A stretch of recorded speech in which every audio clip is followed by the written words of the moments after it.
Frères, je ne voudrais pas vous laisser ignorer ce qui s'est passé lors de la sortie d'Égypte. Nos ancêtres ont tous été sous la protection de la colonne de nuée, et tous ils ont passé la mer Rouge. Tous, ils ont été, pour ainsi dire, baptisés en Moïse, dans la nuée et dans la mer. Tous, ils ont mangé la même nourriture qui était spirituelle. Tous, ils ont bu à la même source qui était spirituelle, car ils buvaient un rocher qui les accompagnait. Et ce rocher, c'était déjà le Christ. Cependant, la plupart n'ont fait que déplaire à Dieu et ils sont tombés au désert. Ces événements étaient destinés à nous servir d'exemple, pour nous empêcher de désirer le mal comme l'ont fait nos pères.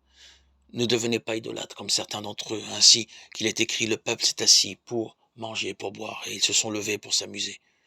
Nous ne nous livrons pas à la débauche, comme l'ont fait certains d'entre eux. Il en est tombé 23 000 en un seul jour. Ne mettons pas le Christ à l'épreuve, comme l'ont fait certains d'entre eux. Ils ont péri, mordus par les serpents. Cessez de récriminer contre Dieu, comme l'ont fait certains d'entre eux. Ils ont été exterminés. Leur histoire devait servir d'exemple, et l'Écriture l'a racontée pour nous avertir, nous qui voyons arriver la fin des temps. Ainsi donc, celui qui se croit solide, qu'il fasse attention à ne pas tomber. Quand vous avez été mis à l'épreuve, ce ne fut jamais au-delà des forces humaines. Et Dieu est fidèle. Il ne permettra pas que vous soyez éprouvés au-delà de ce qui est possible pour vous.